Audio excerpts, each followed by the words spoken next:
Hi everyone! Before we dive into this week's episode, please check out our promo of the week. 911, what's the nature of your emergency? Your world can change in the blink of an eye. He walked into the bedroom and you know that she had been murdered. So he's running up and down, screaming, "Oh my God, someone call 911. There are two men killing a girl." I know my son, and he would not go that long without saying anything to anyone. Safety can be an illusion and reality a nightmare. So how do you steal a person, a grown person? Unspeakable crimes can penetrate any small town, big family, pretty face, or innocent child. And in the wake of a loved one's murder or disappearance, there is nothing more cruel or desperate as silence. Why won't people talk about it? That's another thing. People don't want to talk about it around here. For the families of the missing and murdered, they gambled with their sanity as they lose hope in closure and settle for justice.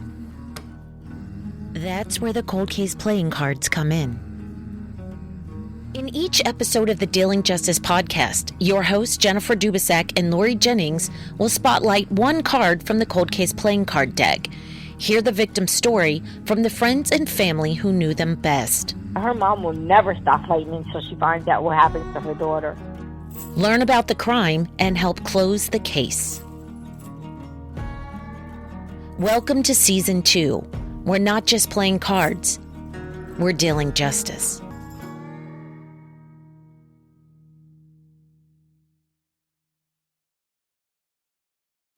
Hi, I'm Laura. And I'm Joe. And this is Crime Divers.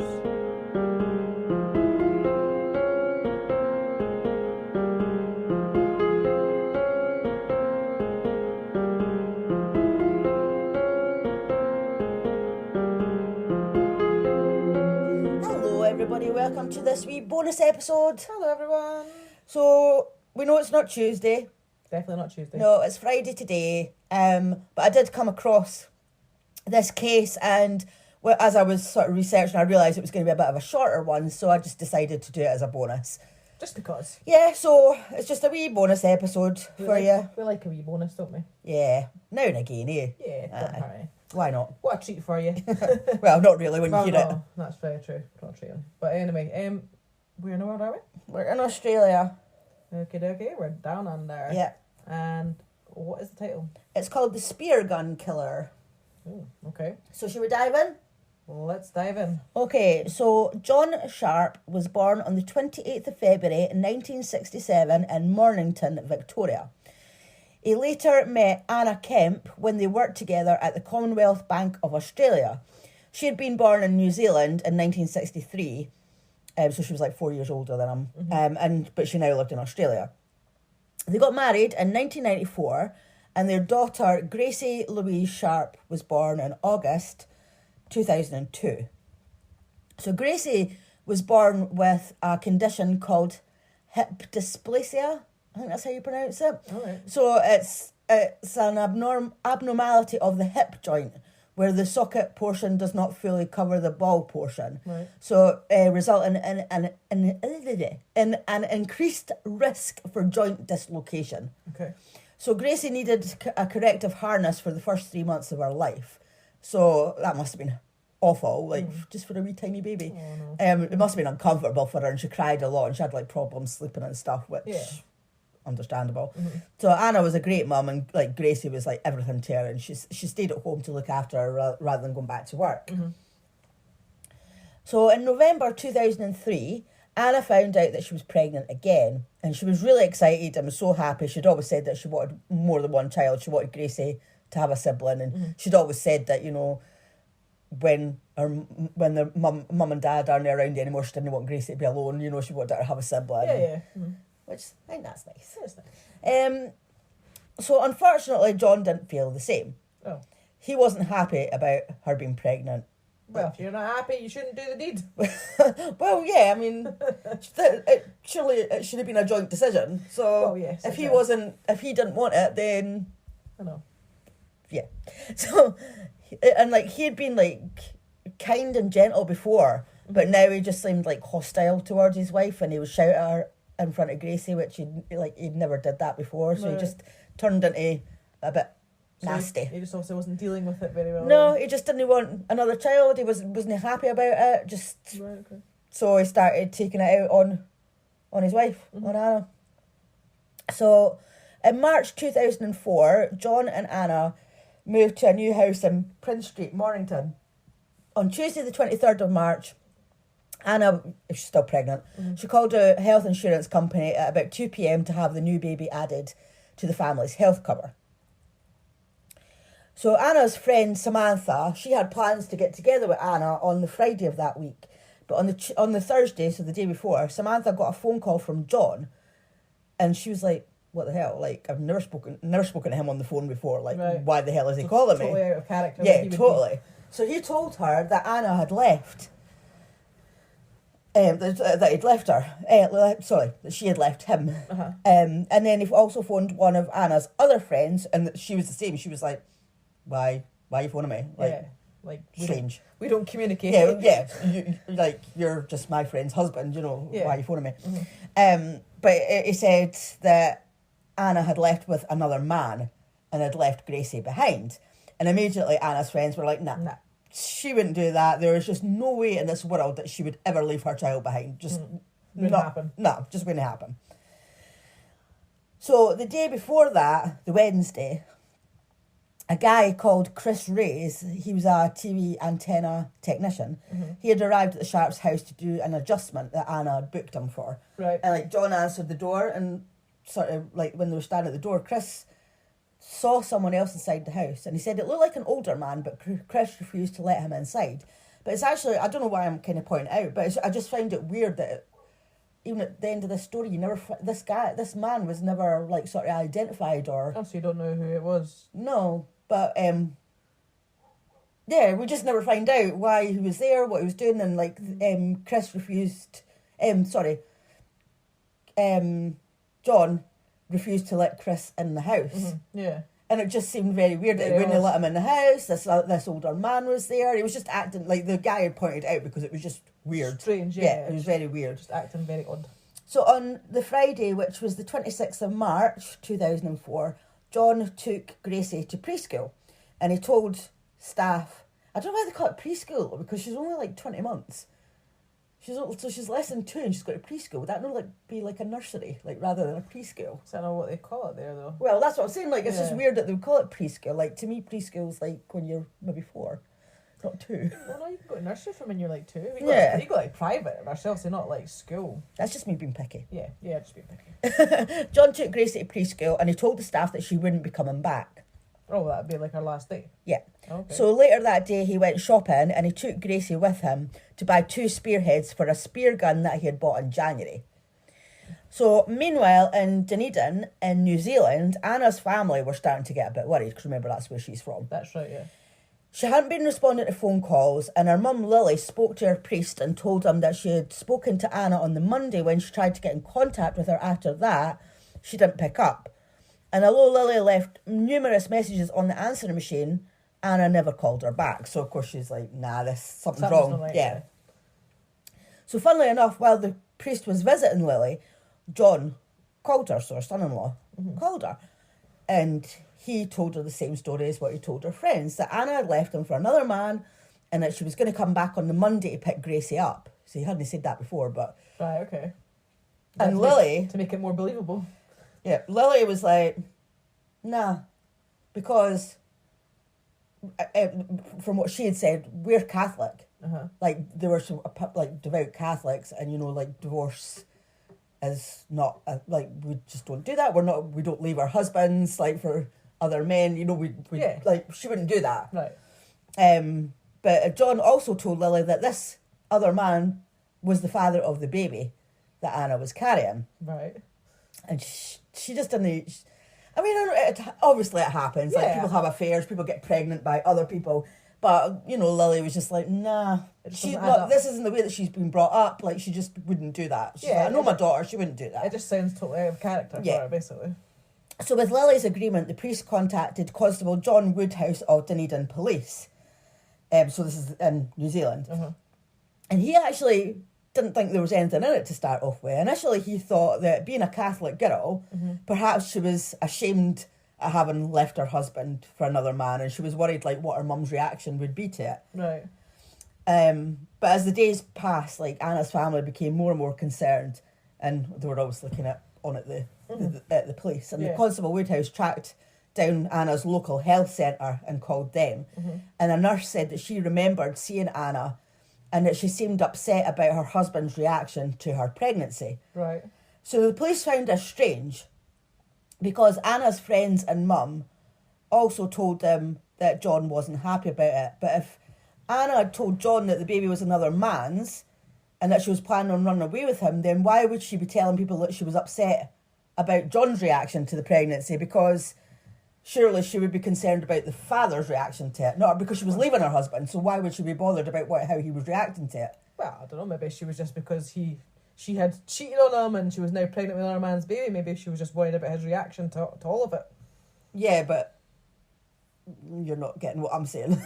Okay, then. No, but like, about the fact that she was pregnant. They're like, so she's worried about the father of the child, like how he's going to react to it, like about having to bring this child into the world and everything. Not the fact that she's had an affair, that she's leaving him for another man. The fact that she was worried, she's saying to the nurse, she's worried about her husband's reaction to it. Like, she's not going to be telling the nurse about her extramarital affairs and the fact that it's somebody else's child, is she? So that's what I mean. Like, the fact that she was bothered. She was telling the nurse that she's bothered about his reaction to it. So that led the police to believe that John was the father of the unborn child. So on Sunday the 28th of March, John told Anna's family and friends that she had came by to pick Gracie up. So I don't know if he was forgetting his lies because he had told her mum she was picking Gracie up on Monday, or maybe he just said that she'd came earlier than expected or whatever. I don't know if that matters. Right. So anyway, he said that she'd picked her up and then left in a taxi.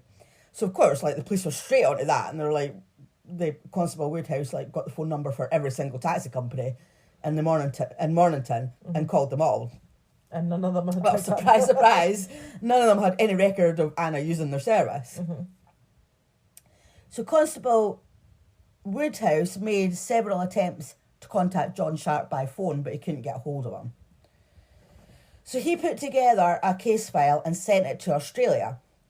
And it landed on the desk of Shane Brundle, a detective sergeant at Victoria Missing Persons Unit. So John Sharpe was interviewed, a detailed statement was taken from him, and then after that they started watching him closely.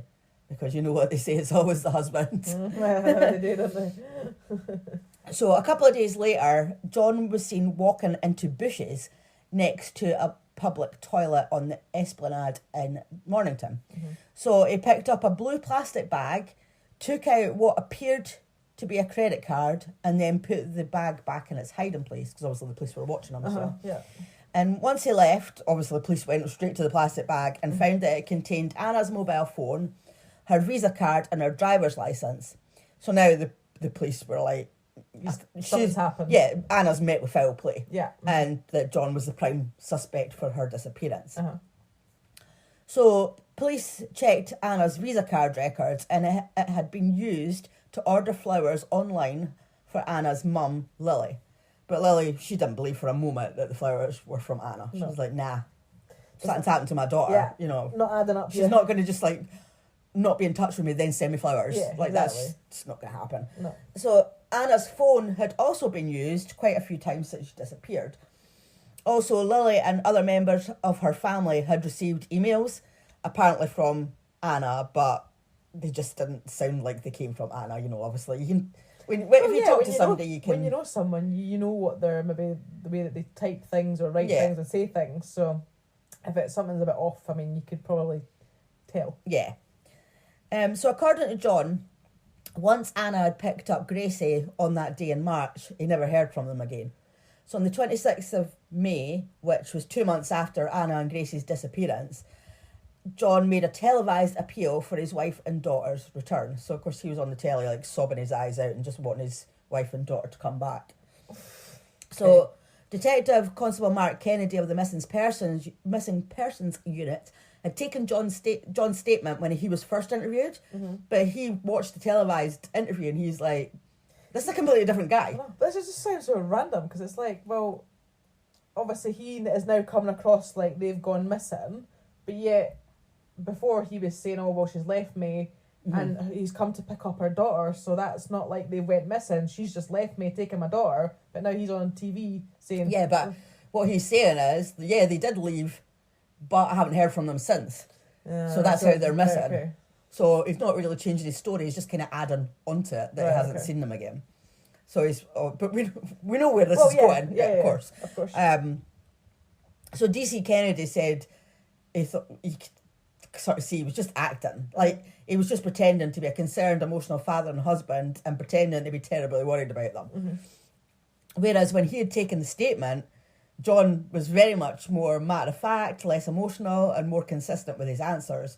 And in that interview, John had actually said, I don't really care where Anna is, I just want to know where Gracie is. Right, okay. So he's went from an interview saying I don't care where my wife is to like 2 months later sobbing his eyes out saying I want my wife back. Yeah. So, and he wasn't the only one who thought that John was acting. This guy said, if he had $1 for everyone who said to him, this bloke is just pretending, he's acting, and it just doesn't come across as real or truthful. So, like, nobody was buying it. No, nobody, doesn't sound like it. So, missing persons unit officers spoke again to friends and relatives, and they were, like, grilling John repeatedly, like, trying to find, like, a possible motive. And they did actually get to a stage where police decided they did have sufficient evidence to arrest John on the 2nd of June 2004. At first, he stuck to the story that Anna had run off with another man, but the evidence against him was very strong. And after a while, it seemed like he really wanted to tell them what happened. So an officer said to him, like, do you want to write it down? Because it was as if he did want to tell them, but like he actually had a fear of sort of actually coming out with the words and saying it. He just couldn't find the words to say it. Yeah. So after several hours, John spoke to members of his family, and then he confessed to the murders of his pregnant 41-year-old wife Anna and 20-month-old daughter Gracie. And of course, she was pregnant. So by early 2004, John was already planning on killing Anna and decided on the weapon that he was going to use. So in January, remember I'd said earlier when he got the spearheads, he'd already bought the gun in January.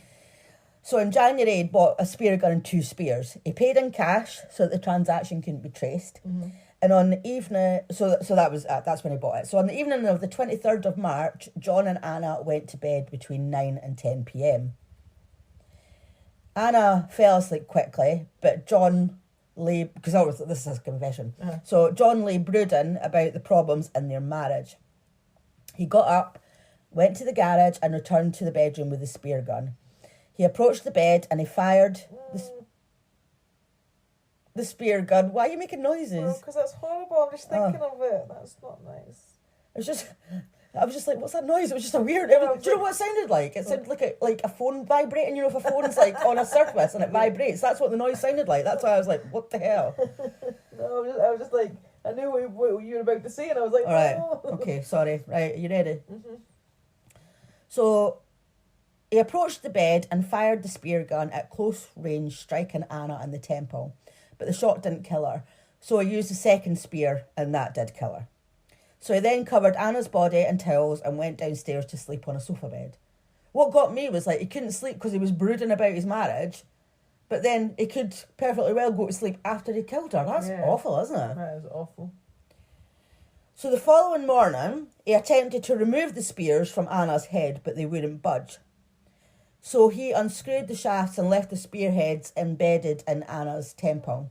He then dragged her body downstairs and buried her in a shallow grave that he had already dug in the back garden. That's horrible. Okay, so I'm going to give you a trigger warning because I'm going to tell you what happened to Gracie. I know, I'm just like waiting. So if anybody, I know nobody wants to hear about child murder, but if you really can't listen to it, then just skip ahead. Yeah. So on Saturday evening, and I just want to say before this, actually, when he went shopping and bought spearheads, when he took Gracie with him, he must have known that they were for her because he'd already killed Anna and the spearheads had been stuck in her head. Yeah, so he had bought. So he took his daughter to go to the shop to go and buy the spearheads to kill her. That's awful. That's awful, isn't it?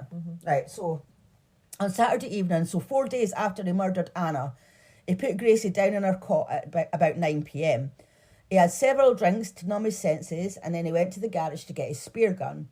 He came back and he fired it into the left side of her head. He shot her again and then a third time, but Gracie was hanging on to life. He then pulled a spear out of her head and he fired it again, and this time Gracie fell silent. That's absolutely awful. That's horrific. That is 20 horrific. months old. What a fucking shame. That's... You okay? Yeah, that's horrible.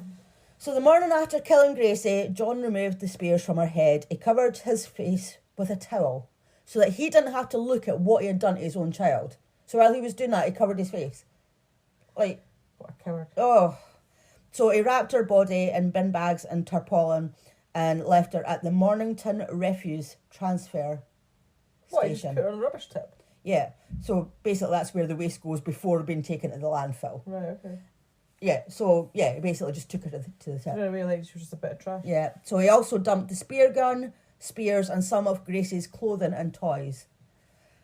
A couple of days later, John bought 2 tarpaulins, duct tape, and a chainsaw. He dug up Anna's body and he cut it into 3 pieces. He then wrapped up her remains and took her and the chainsaw to the refuse transfer station as well. So, police began the search of the transfer station and the landfill site in late June 2004. It was cold, it was wet and windy, but there were like tons of police volunteers helping because some of them were even putting in extra time because they just wanted to find Anna and Gracie. Yeah. So after several days of intensive searching of thousands of tons of waste, a tarpaulin was found containing some of Anna's remains. And by mid-July, all of her remains had been found. Then searchers found Gracie's body. So at least they could be laid to rest. And they actually had 2 services. So they had one in Mornington for obviously like Anna's friends and like people from the nursery and the preschool and things like that for Gracie. And then they had one in New Zealand for their family. So John was sentenced to life in prison with no chance of parole for 33 years for the murders of Anna and Gracie. And he wasn't charged for the death of the unborn baby who was a little boy called Francis. He should have been charged. If that baby is a baby. Yeah, They know that baby is a boy. It's not, doesn't matter anyway, no matter what size it is, but it's not a fetus, it is a baby. Exactly. That baby is a boy. That baby has a name. They'd named that baby. So he should have been charged with murder of that baby as well. And chance of parole after 33 years, should he get a chance of parole at all? No. Should be life forever. No. Absolutely. After that, that's horrific. Yeah. So that was your wee bonus and you're giving me a horrible look. Well, it's not nice. No, I know, it was a horrible one. Yeah, what a shame. But there we go, another true crime case. Done. Done. Okay, so if anybody wants to get in contact with us, our details will be in the show notes. And if you haven't already, please don't forget to subscribe, rate and review. Thanks for listening.